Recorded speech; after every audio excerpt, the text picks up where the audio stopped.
Printing, well, we started collaborating I'm going to start this over. We met, go ahead. You fired. I'm the speaker. Kyle and I actually were sixth grade wrestling partners back when we both weighed about 72 pounds. I always won. We were good friends from sixth grade, and honestly, Kyle is actually a musician, and he traveled the nation for 10 years doing music shows and everything. So while I was at the University of Oklahoma going to design school, Kyle was going to the School of Rock around the nation, and he always needed T-shirts. So I would, back then they were fun but really poorly put together design pieces. But we started doing T-shirts that way, and then maybe 10 years ago we did a brief little stint with a thing called Heartillery. And there was a T-shirt line that we did for him to sell when he was actually out at shows from the merch booth, and it was all these like incredibly violent situations, but it was all these like instead of a person's head getting cut off, it was like hearts bubbling out, and it was really fun. It was cool. It was very cool. Very cool. And then his trailer full of the T-shirts got stolen, and so Heartillery quickly tanked.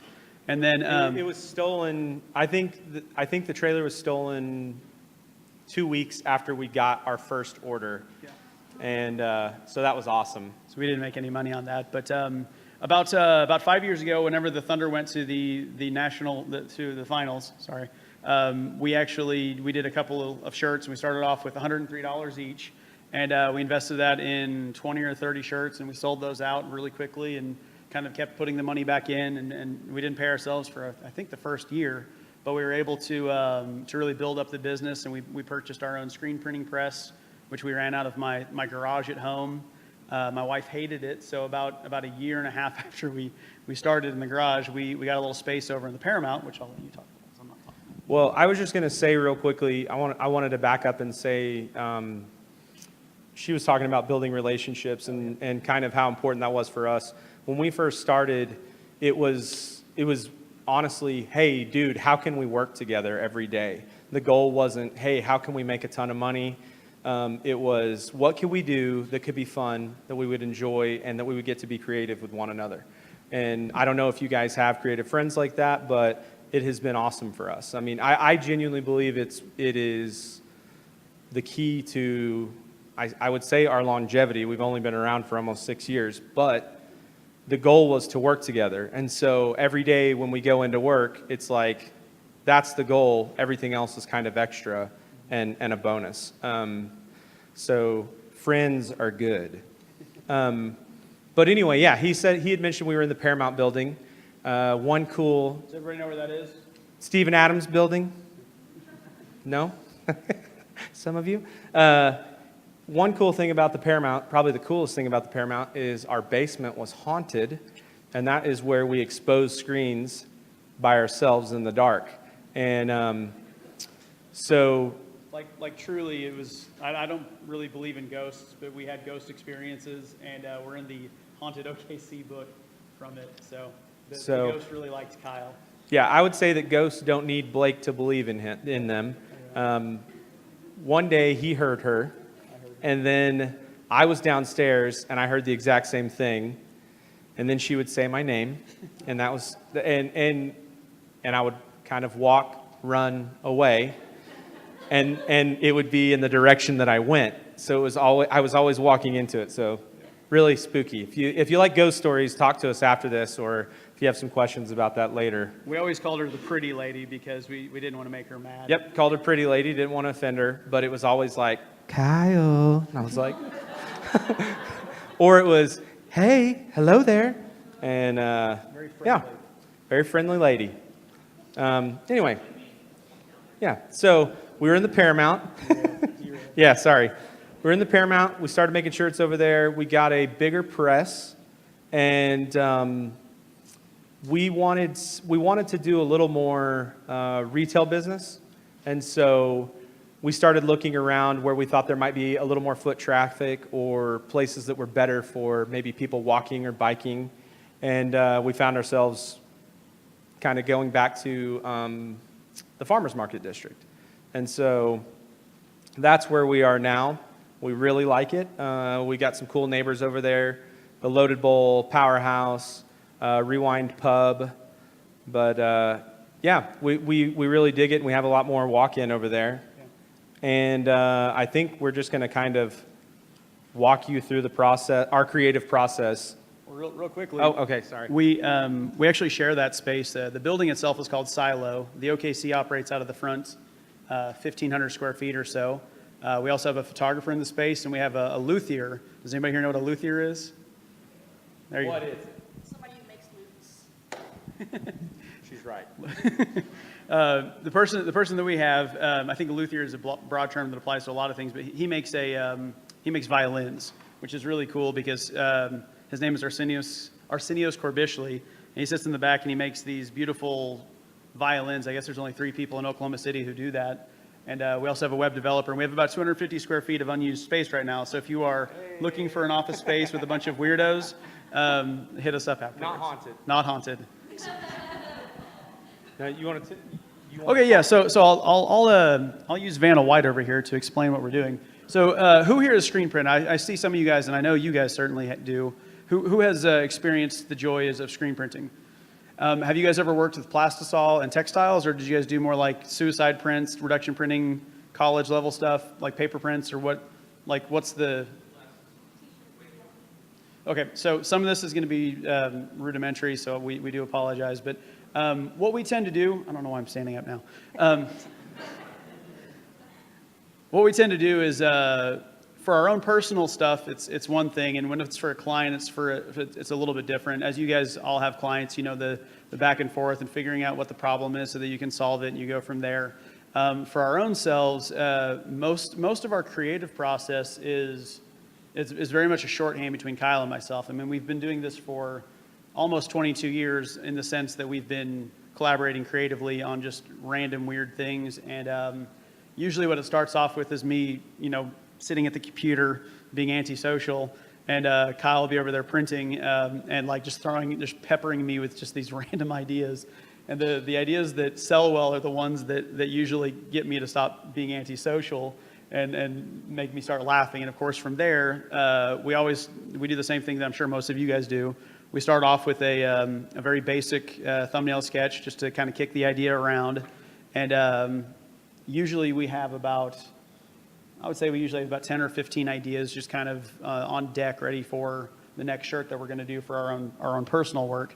But and a lot of that comes down to just availability for design time, availability for print, making sure we have enough money to purchase a whole nother round of shirts or everything. But that's not very common. We also have weird jokes, so I don't want to pass that around. Okay, all right. No way. Private. There's weird stuff in there. So basically what we do is once we have the thumbnails nailed down, I get on the computer, I'll design it up. Kyle does have some experience in some design programs, but he's actually a Corel Draw guy. I heard a yes. Yeah, dude.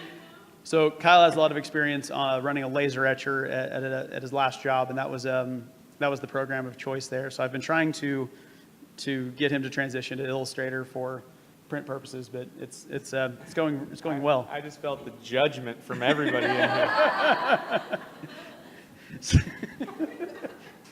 All that to Corel is intuitive, man.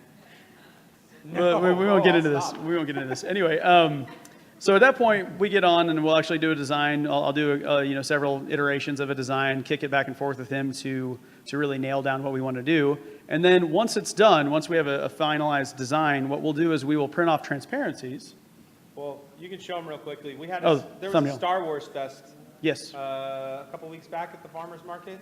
So I know this is really small. You can come up and look at this later, but this says I shot first, and it's got a blaster in the middle. And I mean, that's kind of how everything starts. He'll usually do like a couple variations and be like, what do you think's cooler? Would it be cooler if we did this? And so this turns into very fancy. That.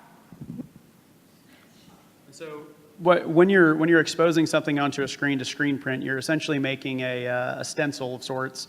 Your screen, come on, Vanna, keep up.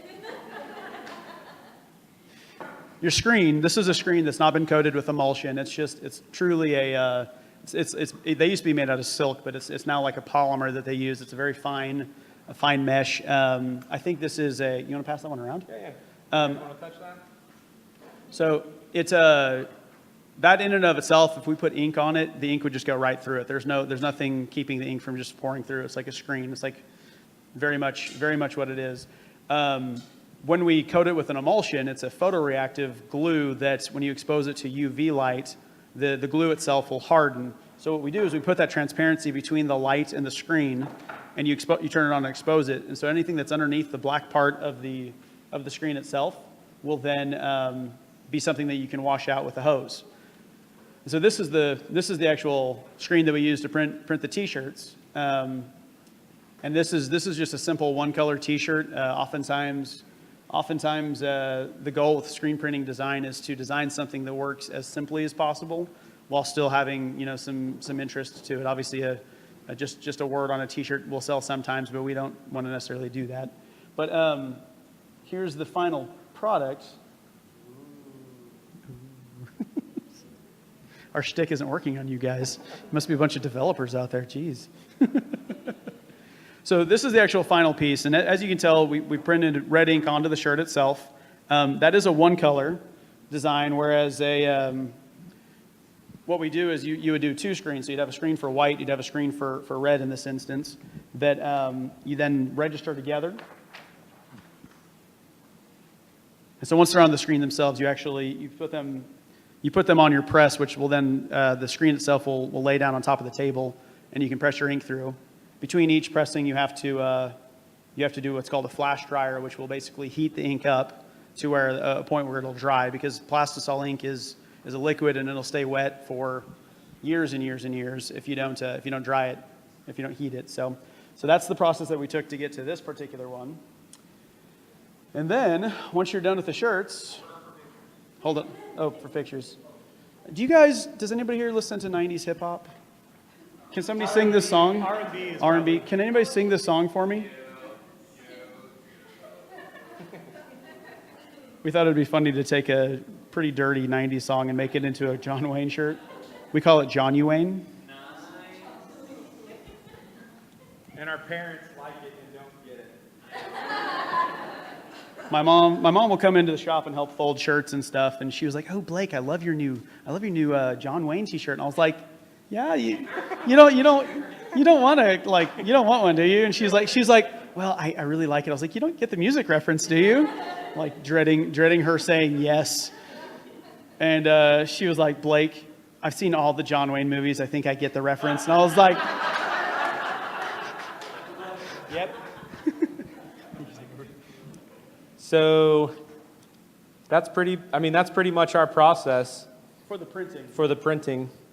At that point, we do a lot of pop-up shops, and we do have the storefront to sell out of. One of the challenges for I think both of us is, Kyle's a musician, I'm a designer. We don't really have any real retail experience from before starting this. We really needed to learn a lot of that stuff, and it's been trial by fire. But my favorite part about what we do is guessing the supply and demand, and actually thinking, okay, this shirt's going to really do well. This shirt is going to be decent, but we're going to do a smaller run to make sure it fits, and we need to track out like 3 weeks from now. We need to make sure to have time on the press to do a re-up for the big event that's coming up. And so it's that's my favorite part outside of the actual design aspect of our job. So what's yours? I like to print, but I think the creative process that we just shoot back and forth. I mean, there's times that it's just we immediately hash something out. We know when one of us says it, yeah, let's do that. And then there are other times where it takes a couple days. Like one of us will send the other one a text message. It's like, oh, that's pretty good. What about this? And to see that flesh out, to see something come from your mind and become something physical, it is absolutely my favorite part. So this is a good example. We had an idea to do a series of celebrities that were somehow associated with lightning bolts, and of course, David Bowie came to mind immediately. And so we were at Deluxe, which is a winter market around Christmas time 3 years ago. It was right before you started full time. Yeah. So So we were at this event. We were just kicking around all these ideas. We ended up doing a Harry Potter shirt that had the lightning bolt, and it was the boy who lived for basketball. And it was a real productive brainstorm session. But we decided to do at that point Russell Westbrook was super high fashion. That was the red glasses phase. So we decided that we would tie the style of Bowie into Russell Westbrook. And so we did this shirt, which has been historically, it's been one of our, it has been our best seller. And we've actually sold the shirt to over 40 countries now. So it's kind of we got picked up by a couple of blogs that published it, which really helped out quite a bit. Hold it up real quick. So actually, this one never came out. Second version. This is the second version that we were going to celebrate him winning the MVP, and we got rocked with a cease and desist. we printed up like maybe 100 of them. Yeah. And So this but one's for free for somebody. yeah, we're going to give that one out. We cannot sell it and will not sell it. But So, are you with an attorney's firm? Yeah. what did she ask? She said, "Who is the cease and desist firm?" Well, okay. So we in our new little store back in I think it was April. We were doing a big job for the Chickasaw Nation, and Russell Westbrook was shooting a little video just in that area. And I think, weren't you guys here for that? Were you working that video shoot for the baggage? No. Okay. So. Basically, he was in the block anyway, and he just came in because we had this big picture of his face on the front window, and so he came in with his handler or like his manager or whatever, and he was having a great time. Like he was walking around laughing at all the shirts and very friendly. Like I didn't know who it was at first. I was oblivious, and I said, "Hey, sorry about the smoke. We got our flash dryers putting on a lot of smoke today." And he said, "Smells like work," and I was like, "Yes," and then I was like, "Oh." That's Russell Westbrook. And so I'm like, I don't really get starstruck, but I was really excited. And Kyle was over there like Forrest Gump, just doing this. When he sees Lieutenant Dan on the boat, I was at the press just like, hey. And we were both a little nervous because, he could have yelled at us for using a picture of his face. Could have been mad. Technically, I've got a lot of in-laws that are lawyers, and they said that what we're doing is a parody, and so therefore it's a little bit more of a gray area. But it's one of those things, like if Russell Westbrook's attorneys ask you to stop, I don't think we're going to win with the money that we're prepared to throw at it versus him. And to clarify, it actually wasn't him that asked us to stop, so that's pretty cool too. He came in, he was friendly, and he bought 2 shirts, and it was like, it may have been Jordan, I can't remember, but like somebody that owns his likeness, the right to his likeness, is who contacted us. So. And it was 2 days before he won the MVP. Yep. But it does feel good that it wasn't him, like. Yeah, he was a good guy. Even though he had every right to tell us to stop if he wanted to. Yeah. Absolutely. He did not. He did not. He bought we have a Steven Adams shirt that says Kiwi's Big Adventure, and he's on the Pee-wee bike. And that was actually right after they did that, what was it, the King of the Prairie? Yeah. They did a King of the Prairie video spot, and Steven Adams was actually wearing Dusty from Training Leaf's Notorious MVP. And so like it was very much Notorious Russ. I'm sorry, I failed. It was very much like the story is from the guy who was driving him that came back in a couple days later. He actually went and wore the shirt for warm-ups with Steven Adams, which is like what I wouldn't give to have a photo of that interaction. He said he had a picture, and we were like, "Can you send it to us?" And he was like, "No."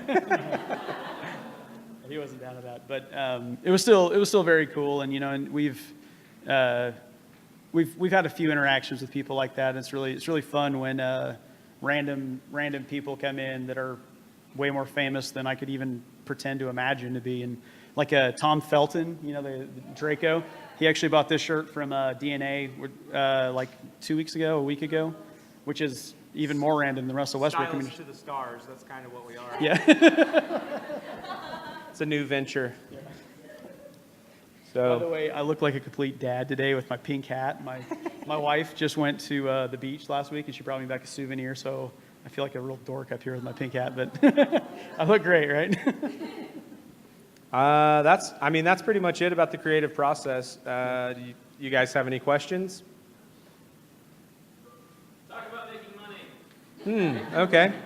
So. Russell Westbrook t-shirts. Yeah.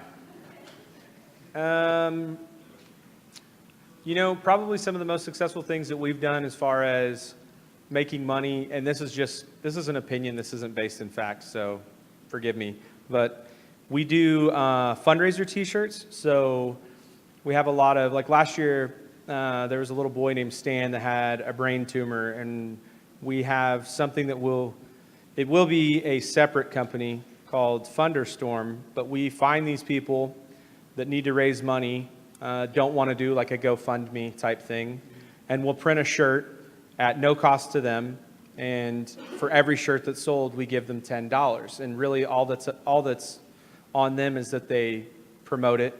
And for us, it's fun just because, I mean, we don't know these people, but it feels like, I mean, we are helping, but it feels personal. It feels like, I don't know. It feels better than just throwing money at something, you know. We're involved in, our favorite thing is like in those instances when they really take off, when people on social media will get out there and hashtag, and it's like creating these mini communities to support these causes. And yeah, that's been really good for us. And to speak to money, I was just going to say that I genuinely feel like any time that we do something that gives back to something else, it's more successful for us. Again, I started off by saying we did this not to make money, to work with friends, and now I'm telling you this is just a feeling. So I don't have facts to throw at you. I don't have charts or anything like that, but I personally believe that has contributed to our success.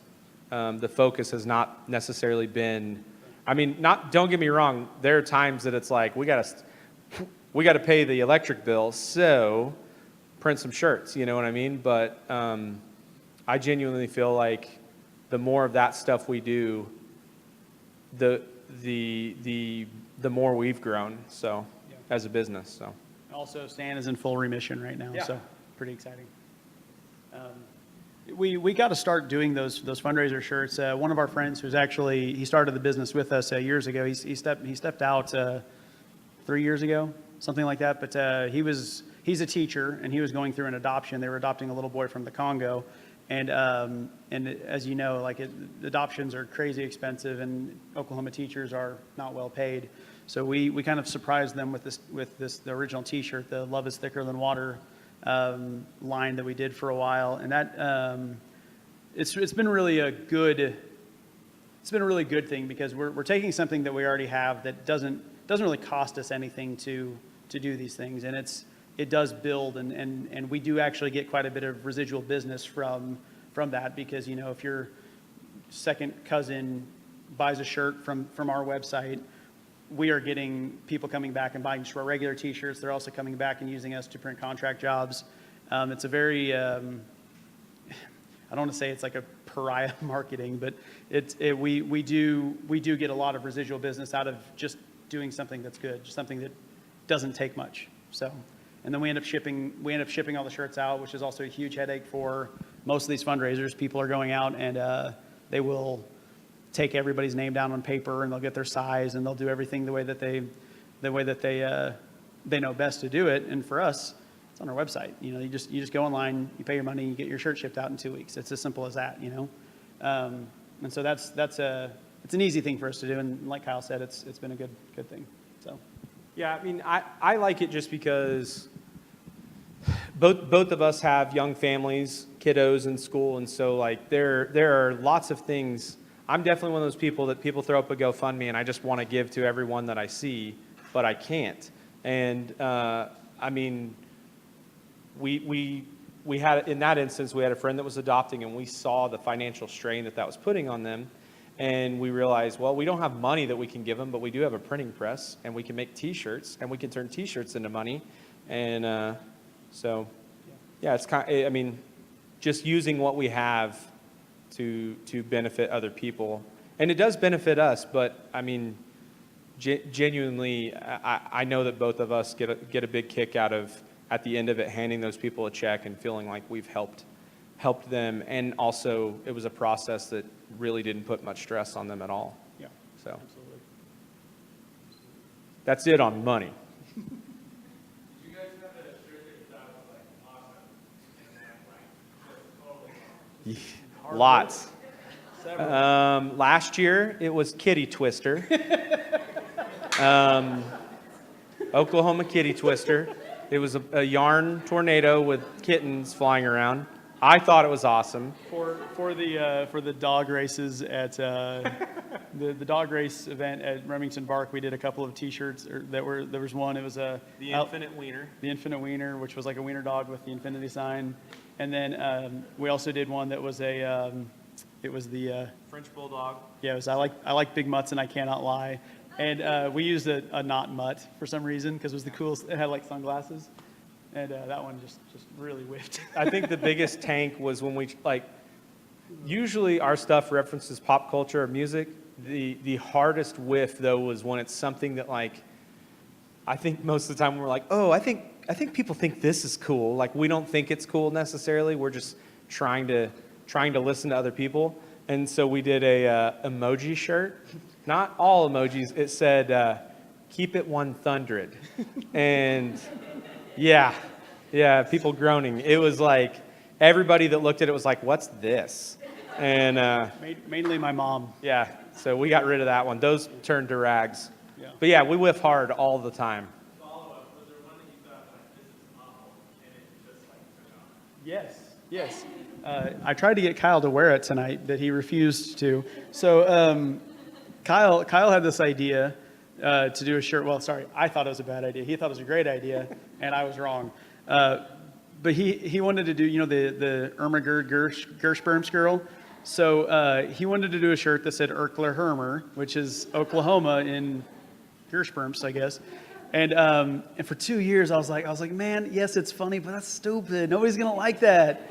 Nobody's gonna buy that. Nobody's gonna. I mean, that's stupid. And he was like, so you talked me into getting Adobe Illustrator, and I got this font that I think would be great for Erkler Hermer. And I was like, yeah, okay, fine, do it. I don't have to. He was on vacation. Yeah, I was on vacation. Yeah. And so he printed it up, and of course I see it, and it was very funny. And it's I think the font is pine wood, which is like it literally looks like wood. It's very derpy, but it's perfect for the shirt. No offense. No, And it was the damn bestseller for 6 months in our shop. So it was yes. And it's the most fun to, when people read that. Yeah. People my parents' age that are like, Erkler Hermer. and it's awesome because they're like, what does that mean? And we're like, say it again. Just keep saying it. And so, you know. but yeah, and then the follow-up to that we're working on now is I've dreamed of a shirt for many years that says pants, and we're printing those up. So pant shirts coming soon. Yeah, just those pants. Actually, I just wore this shirt to the bank the other day, and I walked in with a. We just had several big events, and so it was a very cash-heavy event. And I had a Walter White Heisenberg paper bag full of cash, and I felt just like criminal. Like I just felt like they were going to not take my money, and I was going to be arrested, and they were going to meth test it or something. And I walk in, and the lady at the teller just gave me the weirdest stink face, and I was like, oh no. She just looked at me the whole way, and I was like, oh man, I'm going to get in trouble. And I finally go up there, and I hand her the bag full of cash, and she was like, I'm sorry if I gave you a weird look. And I was like, you did. I was like, I'm sorry about the bag. And she's like, no. I was just like, your shirt does say pants, right? And at that point, I was convinced. So pants will be available at the OKC very soon. Any other questions? Anybody else? Printing or? There was a recent blog post by one of the local Oklahoma City shop owners Okay. about just supporting local businesses. And is there any way that you have, I guess, one combative, how do you get people into your store, but then also how do you survive whenever For sure. people aren't? I didn't hear. Okay, so the question was, as a local business, there was a local business owner that wrote recently a blog post. I think it was out on a limb, right? No, it was a Collective Thread. Yes, Yeah, Collective, that's yes. right. And basically, the question was, how are we doing with the kind of local economic downturn and everything else? And we have been incredibly lucky in the fact that we haven't gone out and searched for businesses to print for, and we're we're not like cold calling anybody. We've been very fortunate in the fact that we're busy, and we are more busy with contract printing than our storefront is, for sure. I mean, that's absolutely the case. But we go out and we do these pop-up events, and you pay $100 to do the event, and I mean, we rarely don't make our money back on that. But every time we're out there selling shirts, we have 5 to 10 people that come up and say, "Oh, you guys screen print? What do you do? What kind of shirts do you like?" And we give them a business card, and most of those people eventually come to us, which is incredibly lucky. So that's a really terrible answer. We're kind of lazy about it, but we've been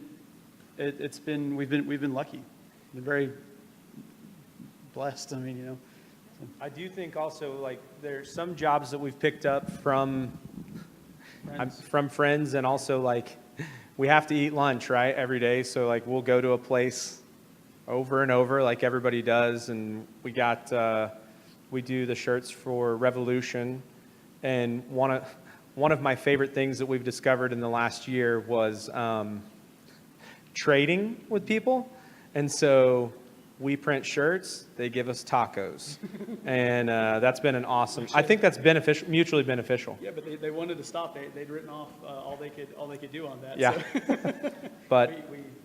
but we love teaming up with other people. And actually, we were talking about the fundraiser stuff. One of the very first things we did was with these guys, with the tornado. Like, that was when we first started, and we didn't have the ability to print how people responded to that.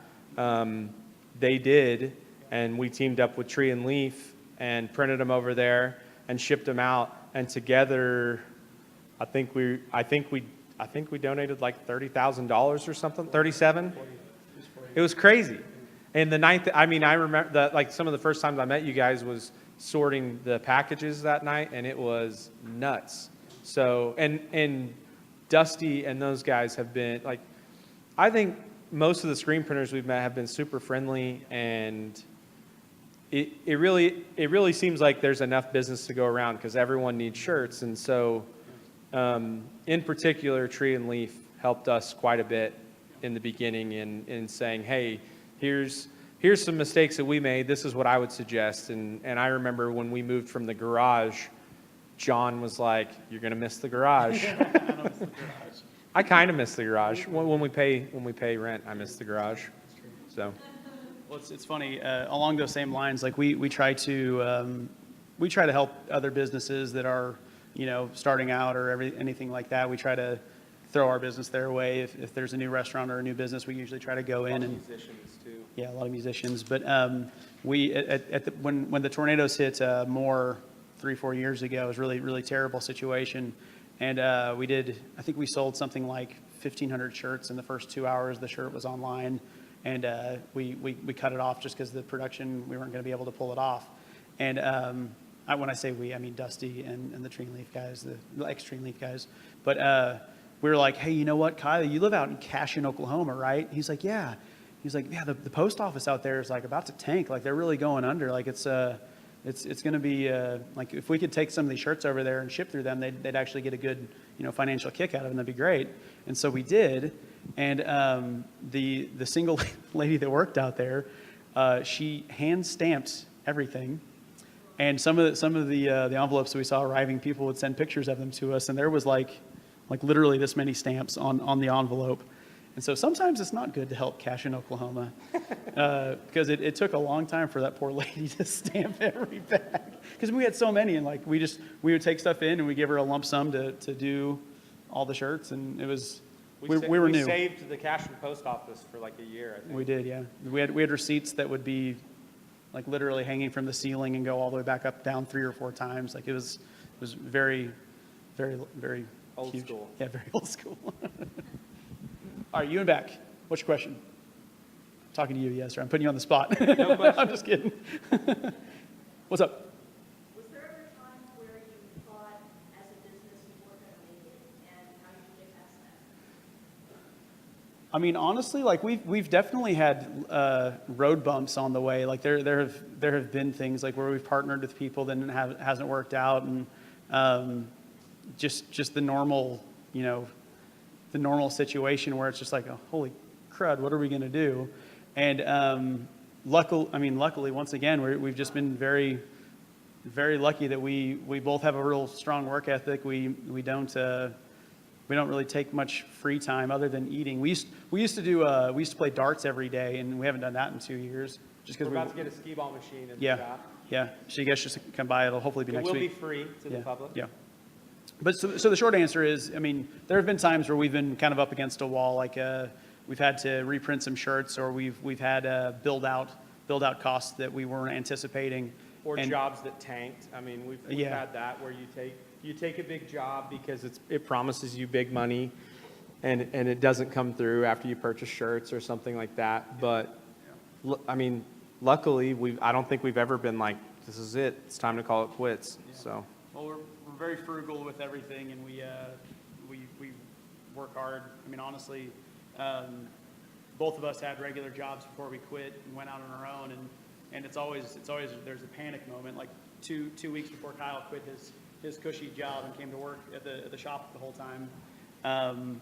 Like he called me up in a panic, and I had done the same thing a year and a half beforehand. I was like, dude, that was actually probably the closest. Like, if you're not quitting your job to come do this every day with me, I'm not going to keep doing it, because like it's hard. It's hard to do this all by yourself, and I was freaking out, man. Big time. but yeah, I mean, yeah, it's been other than the occasional financial low, which luckily we've been very, very lucky to avoid. And we probably don't pay ourselves enough, and that's why we have extra money in the bank account. But And again, I know that it sounds weird, but I genuinely believe that the reason that we keep making enough money is because the goal is to work together. Like at the moment, we're not trying to grow, and I would actually say, well, that's not true. We're trying to do new things, but we can't print any more shirts than what we're already printing, and it's been that way for like the last 2 or 3 years. We can only take what we take, and we've been trying to be creative. I mean, building out a bigger retail space over in the farmers market has been one way to make more money, do the same amount of work. But I mean, it's weird. I really believe the reason that it keeps happening is because the goal is to work with a friend. It's not to take over the world, Can you guys share a little bit about your history before OKC? I know you were at a meeting. oh yeah, absolutely. So yeah, I worked at first of all, I went to OU. I got a degree in visual communication, and was there from 2000 to 2005. I took a victory lap. I had a really fun time freshman year, and I didn't work hard enough on my portfolio to get into the design school. But so after 2 years of design school, I applied to work at VI, which was then Visual Image, and I got an internship there, and usually they did like 9-week internships, and I just kept saying, I don't want to leave yet. If you guys need me, I'll stick around. And I got to work there for a year as an intern, which was vastly important to my design ability. And then luckily I got hired. I wasn't, I don't think I was the best kid or the most conceptual kid in my design class, but I was the first hired. And I think it was strictly because I wouldn't let him fire me. But so I ended up working there about, counting the internship, about 10 years. Oh, I'm putting Amy to sleep here. I'm sorry, Amy. I worked there for about 10 years, and I did the statewide anti-tobacco campaigns from a visual standpoint. I did most of the print ads and all the billboards and everything. And then I kind of wanted to go out on my own. I got a couple of guys that were doing breweries that asked me to do some beer labels, and VI had a pretty strict no freelance policy, and I felt guilty for doing it, and I wanted to do it, so I quit my job to do beer labels, and I do a lot of Christian book layout, a lot of beer labels. I'm Lutheran, so that's not a problem for me, but Baptists wouldn't do it very well. But sorry, terrible Baptist joke. I'm sorry. How dare you, man? But so, and then I do a lot of branding now, so a lot of logo work, a lot of basic branding stuff, and it's been really easy because while we screen print, every day, and Kyle's on the press every day, I actually take more of my salary from the design aspect, and then pay myself for shirts that we do that I'm designing and stuff. But I eventually went on my own, and it was terrifying. And I met with Clint.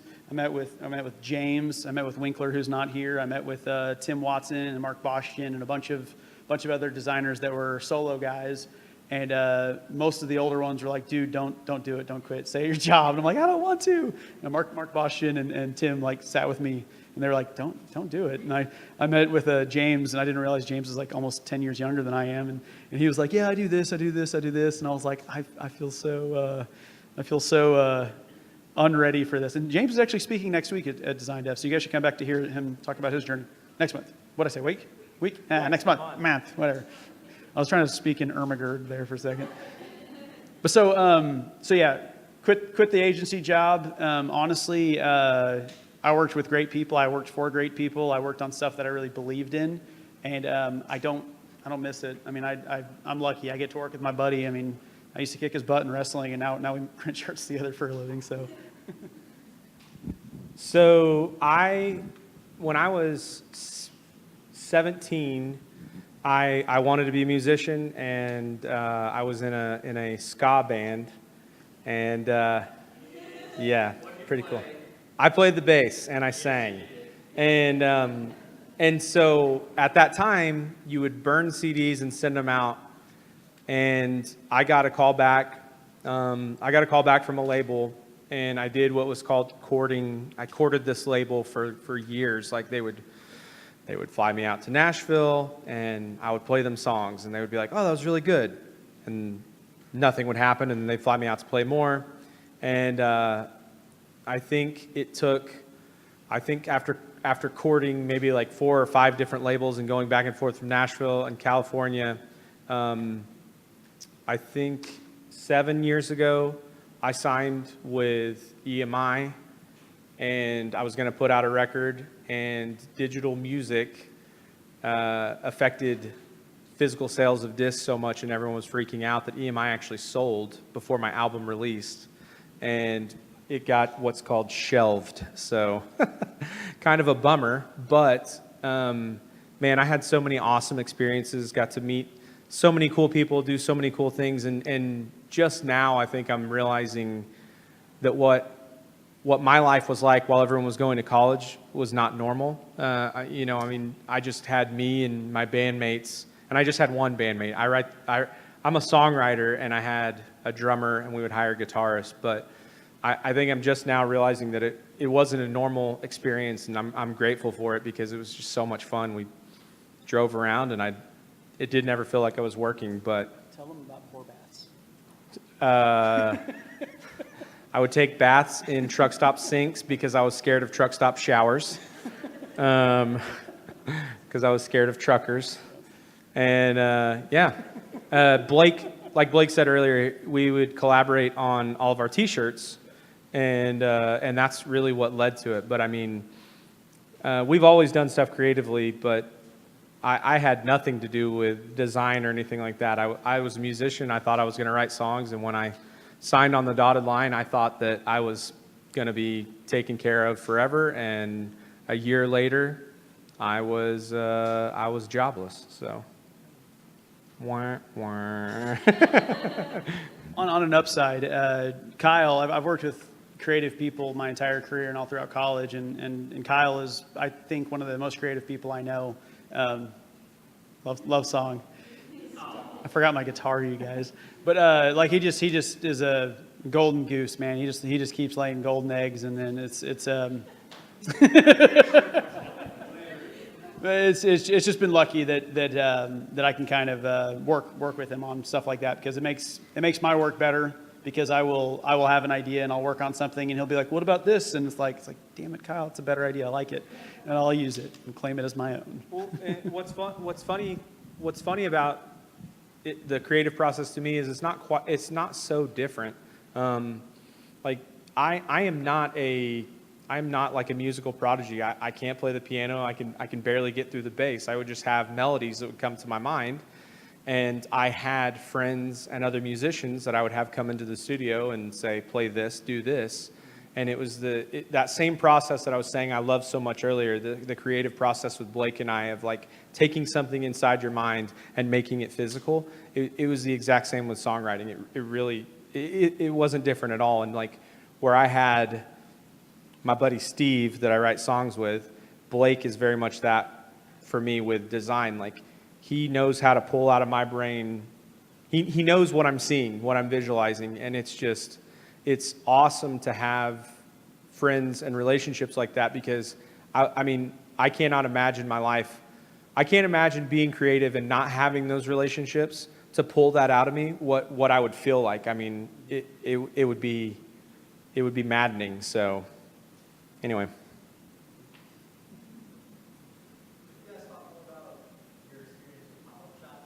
Oh, yeah, absolutely. So pop-up shops are awesome. Some are not as awesome as others. And honestly, I would say when we first started, they were probably a little bit, we made a little more money at them just because it was a new idea. It was a new thing. Like if Deluxe was happening, it was one of the few big ones that was happening. And I feel like now when we do a pop-up show, we did a couple this weekend, and you know that there are 3 or 4 happening elsewhere, but I still love them because we're hanging out with people that have small businesses just like us, and we've built relationships. We've watched the Little Bubble grow up. I don't know if you guys know who that is.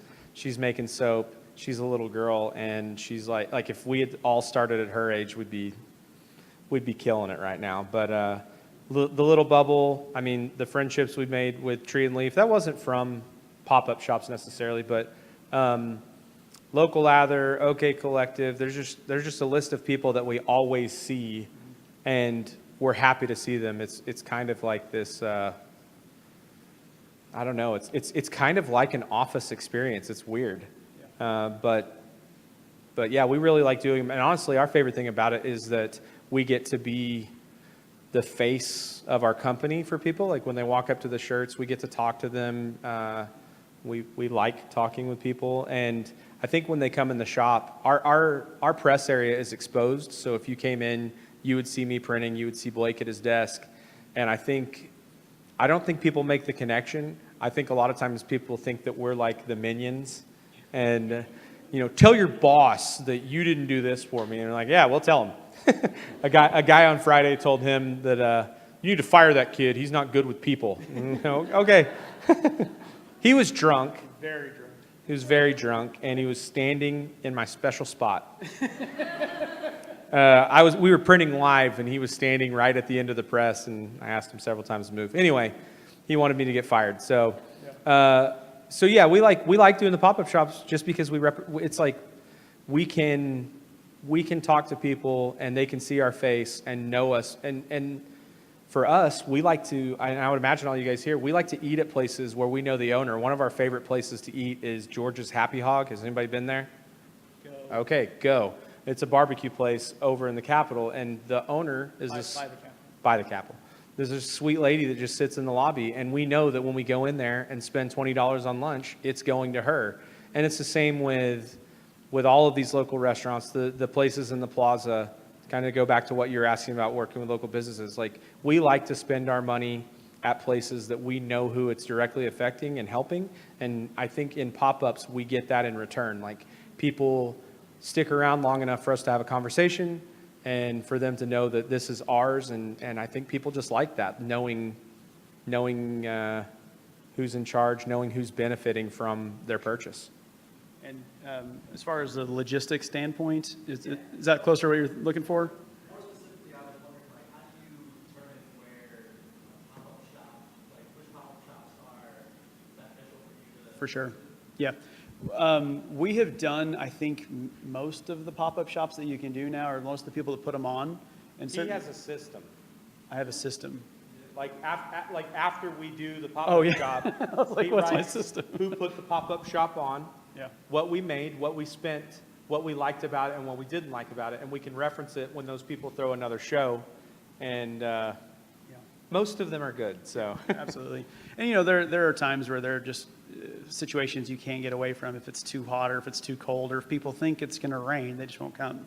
But we for the pop-ups themselves, we have just a normal task list that we go through and we check off. And usually, if we're doing any sort of live printing, we'll actually bring out the old press that we had in my garage, and we'll take that with to an event. We can print T-shirts for like your fundraiser or for your whatever it is. Like we did the JB show on Friday. We were out there printing JB shirts, at the event itself. But we go through, and Kyle very much takes care of, he gets the press, he gets the platen, he gets the heater, he gets the inks, he gets the spatulas, he gets all of that stuff ready, and I tend to take over the other stuff. Like I get the shirts all prepared in the tubs. I'll get the bags all ready. Make sure we have business cards. I'll make sure that I have the cash box. I'll make sure that I have the cash box key, because at some point or another we've all forgotten one of these things, and one of us has to drive back like an idiot to the store to get it. It's usually me driving like an idiot. Kyle's a very safe driver, but I mean, you just go through and you figure out what works and what doesn't. When we first started doing pop-up shops, our other business partner, a guy named Eric, he had this great idea to take pallets and actually build out like an entire backdrop for everything. And this was 4 or 5 years ago. It was before pallets were so heavily used, and it was great. It looked beautiful, but then we had to lug these just heavy pallets all around. And so we found that we'd actually find the pallets before the show, pop up at the show, build the construction, Throw them in the alley. throw them in the alley afterwards. Strictly legal. It was by a dumpster. That wasn't ours. Probably not legal. Anyway, aside from all that illegality, we would go through and we had a much heavier system set up, but we didn't have dollies and we didn't have the couch furniture. What are those things called? The couch furniture wheels that we like so much? Furniture. Thank you. There you go. Thank That's you. it. Yes. Furniture mover. I'm running out of words. But so like we have kind of mainstreamed it a little bit. We try to do everything where we can get everything in 2 trips and everything out in 2 trips. If it's not on wheels, we're probably not going to carry it just because it'll wear on you. And I mean, 5 years ago we were spring chickens, but now we're not. So.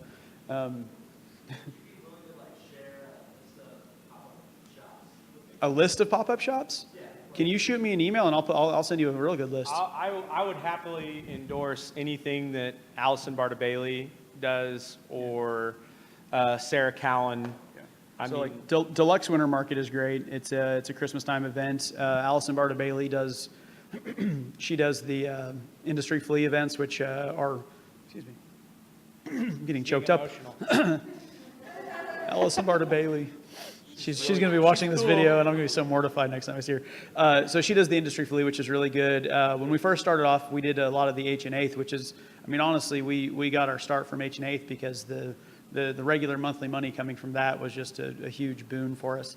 And I think even then, pop-ups were new because H&Eighth was like, hey, do you guys want to come here and just like set up in the middle of the street? And there were probably 4 other businesses that did, and it was insane. Yeah. We sold like then they stopped. $700 worth of sunglasses one day, which is just fantastic, you know. Met Wayne Coyne, that was pretty cool. He bought a shirt that Yeah. said "Party on Wayne, Party on Garth" with his picture on it, and he didn't send us a cease and desist. So, but it's because the drawing didn't look too much like it. Looks like a white Jimi Hendrix. So. So others, we also do the Indie Trunk Show has been a really good one for us, and then the Wanderlust was a good new one. Wanderlust was a great event. It's over there by the wheel. Is that Revolve? Revolve Production does that. They put on a lot of good stuff. I think it's probably too late to apply for AMP. You couldn't do it anyway because you're a dude. But it's that's supposed to be a really good event as well. And honestly, there are a few Facebook groups. I think Red Dirt pop-ups maybe. I think what is it? Vendors. Yes, that's the one. Yes. And that is that's something that I will just get in my Facebook feed, and those tend to be a little bit more rural sometimes, which we try to stay as relatively close as we can. But we've also gotten hooked up with the Chickasaw Nation and the Artesian Arts Festival in Sulphur. We go down and live print there, and that's a great event.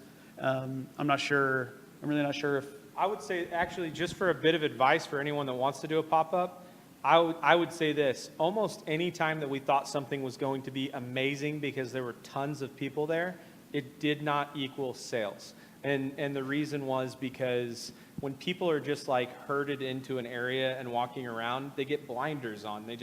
They know where they're going. And I'm the same way. Like when I'm in a crowd, I don't want to be there. Yeah, I don't want to hang out and check it all out. I want to get to where I'm going, and I want to get gone. And don't make too much eye contact with the customers, because that'll freak people out. No, I mean, like just sit there and like if somebody like looks at your stuff, be like, hey, what's going on? you know? I feel like the Journeys guy. Yeah, but like if they walk by and you're like, hey, how are you doing? Like they will just run. I mean, they But yeah, like the Sorry. pop-up shops that are more like a destination for people to go shop have been better for us historically. Yeah, Holiday absolutely, pop-up shops have absolutely. been great. And holiday pop-up shops are the best because everyone is, yeah, everyone's buying gifts for everyone. So those are always the best. But even throughout the year, like the ones that are a shopping destination do better for us than like we did a pop-up at the Sonic Summer Movies, which was so much fun because they're doing a giant drive-in movie projected in front of us. There's all these kids and family. It's probably, I mean, thousands of people, and we wouldn't sell anything because they're there to watch a movie and eat funnel cake. You know what I mean? They weren't there to get a T-shirt, and they weren't looking to buy Funnel the T-shirt. cakes. Yep, funnel cakes. But yeah, so that's my advice. Does that help? And if you want a bigger list, shoot me an email. I'll give you a card, and I'll send you any others that we've done. So The Black Book. I won't give you my black book. So yeah, I have a small question. what's up? So do you find it like, now when you do pop-up shops, it might not apply since you're like more established, but I just feel like I've been going to them for like 10 years, and there's so many screen printers now. Like, has that affected your business? Absolutely. There's good, bad. Yeah, I mean, absolutely. And it's like if you're the only T-shirt shop at an event, yeah, you're going to sell more T-shirts. And if you're sat up right next to another T-shirt company, and invariably what happens is it'll be somebody young and new, and they'll come out and be like, I'm going to sell $8 T-shirts and screw these guys. Yep. We're like, ah, fine, whatever. I mean, when we started, we had our friends to ask, what are you selling T-shirts at? And like we intentionally priced our stuff the same. Like we weren't worried about being cheaper than everybody else because we thought the stuff we had was cool, and we would let the people decide what they wanted. But yeah, when we set up next to, you can always tell when someone's like new because they'll come and they're like $5 T-shirts, and you're like, you're losing money. You know, you're setting up so you can lose money just to sell more shirts than us. So, But I mean, it's, you know, if there's 5 or 10 T-shirt you know what I mean? shops, if there's like 5 or 10 of the same thing, of the same thing that you're selling, then yeah, you're definitely not going to make as much. So usually the smaller events actually net us more sales and more money than the bigger ones. But the bigger ones, you get more crowd, and for us in particular, we tend to get that residual business. We get the shirts that somebody needs for their, you know, their bank or their school or whatever else. So, and that's, you know, that's good money. And I was going to say, for another thing that I just personally believe is that Blake is himself and I am me, and that there's nobody else like that. And the same for all of you guys. You're individuals, and nobody is going to be exactly the same as you. So the best thing that we can do for ourselves is, as cheesy and punny as this makes me laugh. Like this is what we want to make, and it's weird. It's a John Wayne Genuine shirt. If we were just trying to make what was cool, I don't think that we would do as well, because there's a lot of people trying to make something cool. We should be true to ourselves in the creative process And be dorks. and be the dorks that we are, because in that we can create something that's more unique because we're being true to ourselves, and that in itself, nobody's going to be like us. No one's going to be like this team. And I keep saying tree and leaf, but like Dusty over there, he's made shirts forever, and his design is nothing like ours because he's being true to what he does, and that doesn't offend us. It doesn't hurt our business. Like, we can both thrive. I think we could thrive next door to one another because what we do isn't the same, because we're pursuing what we like creatively and being true to that, as opposed to just trying to make shirts that sell. And it's not that I don't want to sell T-shirts, because I do. I just want to sell shirts that I think are cool. So. Now, when you do pop-up shops, do you just sell shirts, or are there other stuff to buy too? We sell Poop emoji slap bracelets. poop emoji slap bracelets, that's true. Pogs, fidget spinners. I mean, that is one thing, being a T-shirt shop, that we do bring extra stuff. There are local artists that we carry their prints, such as a one Clint walking stick. And we've got a friend and a guy that works for us named Greg White. I don't know if you guys have seen his stuff. He does like he's been doing the district illustrations. They're really cool. And so we try to bring a few extra things in that way. Like if someone walks up and they don't want a T-shirt, they're not instantly turned off and walking away. Yeah, I mean, I don't have a lot of retail background. I did work at American Eagle for 3. Why are you cheering for that, Clint? So one of the things that I did learn from American Eagle when I was 18 years old and stupid as I could be, if you sell a shirt, always sell a belt with that shirt. That upsell, that additional small element. And so in the last 6 months especially, we've really beefed up our small products, everything that's $5 and less in the store. We have a lot of stickers, we have a lot of patches, we have a lot of enamel pins, we have fidget spinners, we have sunglasses. Those cost more than $5. But we also have slap bracelets. We have Finger puppets. finger monsters, yeah, finger puppets. They glow in the dark. They're pretty cool. And those little things. I mean, yes. If I were to go into a space, into a new retail spot, I would go in with the intention of buying something to support that company. What I would do is go in, if they had like a $30 T-shirt that I was like only kind of okay with, but I could buy like a $5 sticker or a $5 or $10 poster or something like that. That always helps. Even at the pop-up shops, it's a good thing to have a good price range, because we sell $20 to $25 T-shirts, and some people come along and they're not interested in T-shirts, and if all they see is T-shirts, they'll just keep walking. Like we had a really great experience at Deluxe our first year. This little old lady came up with her husband, and at that point we were doing, if you bought a T-shirt, you got a free print on chipboard. So it was like a pretty inexpensive way for us to take our T-shirt designs and put them on paper and sell them or give them away for, it's like an added incentive. And this lady who was losing her hearing said to her husband, she says, "So if I buy a stupid shirt, I get a stupid poster too?" That was a real blow to the ego. But it was, yeah, I mean, it was, yeah. We don't do that. We don't do the stupid posters anymore. But I mean, little things absolutely help out. I mean, and at the end of the day, like you're not looking at, or really, I'm looking at what's the bottom line. How much do we sell? How much do we profit from this event? Is this event worth it to do it next time, or should we pass the next go around? So. Good. Did we talk and bore you guys enough yet? Yes. Yeah. Sweet. Thank you very much for having us. Thank you. Do some T-shirt handouts. You want to quiz? You quiz them. Quiz somebody. What's the question to ask for the quiz? Okay. Where did Blake work at for